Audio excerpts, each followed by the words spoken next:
Hey sisters, it's Amy. I am making some videos about The Chosen, and from, I think it's season 2, episode 3, some criticisms I have where I see the writer basically, priming his audience for what the mainstream Christian church says is where the Torah is done away with once Yeshua came. So here, and again, I'm not saying you shouldn't watch The Chosen. We just have to watch it with our Bible filter lenses on and maybe pause it every now and then, examine it, and certainly explain to our children this part is not accurate.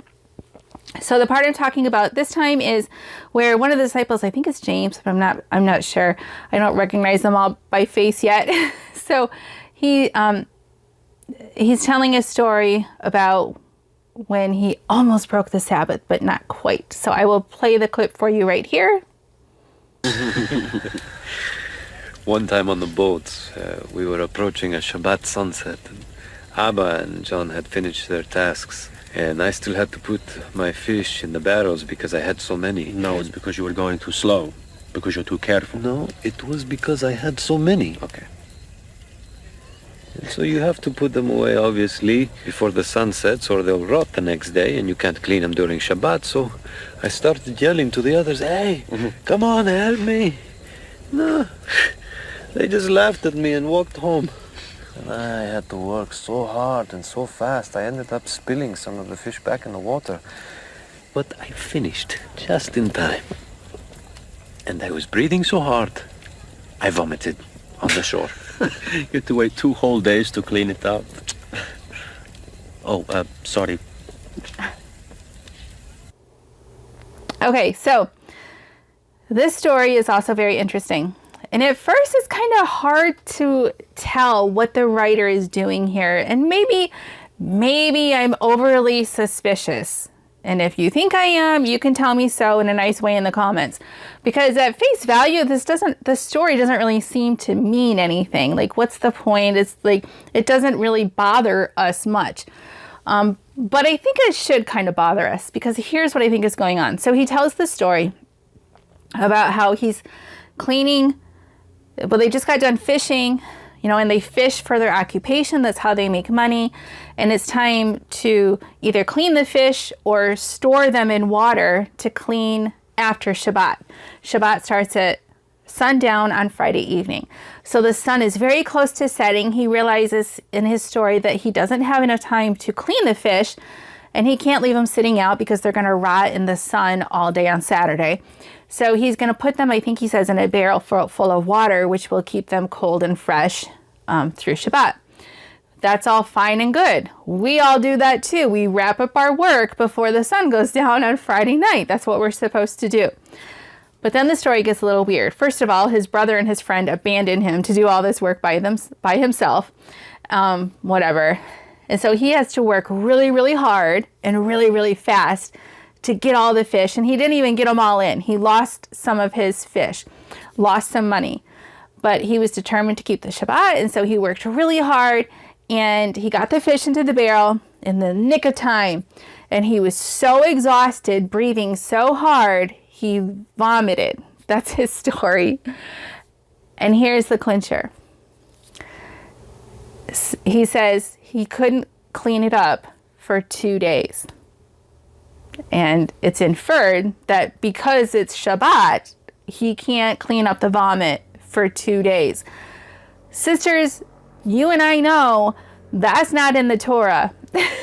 The Torah does not say you have to leave nastiness sitting around on Shabbat. In fact, I think the Torah says the opposite. You can keep things neat and tidy and nice on Shabbat.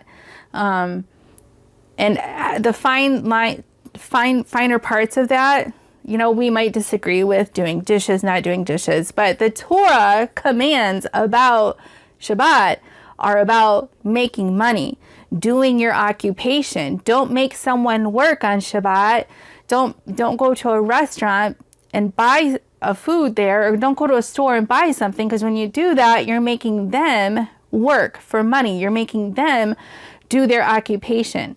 And we are to rest from our occupations. And I believe the context is always even in Nehemiah about, Isaiah, right? The verse that talks about don't do your pleasure on the Sabbath. It's about don't do your business, the pleasure of making money. Sabbath is not a day to make money or to do activities that contribute to making money. So for him, that is stacking away the fish for his business. So he did the right thing to finish up his business before Shabbat. But not cleaning up vomit, come on. He not only was permitted, according to Torah, to clean up vomit, he should clean up vomit. You don't leave vomit around for other people to walk in. That's not loving.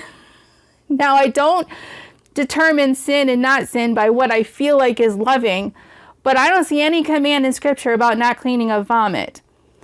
Now, however, and if you know where I'm going, you've been hanging out with me for a while, the rabbinical rules, the extra laws, the man-made laws probably have a rule saying you can't even bend over and clean up your vomit.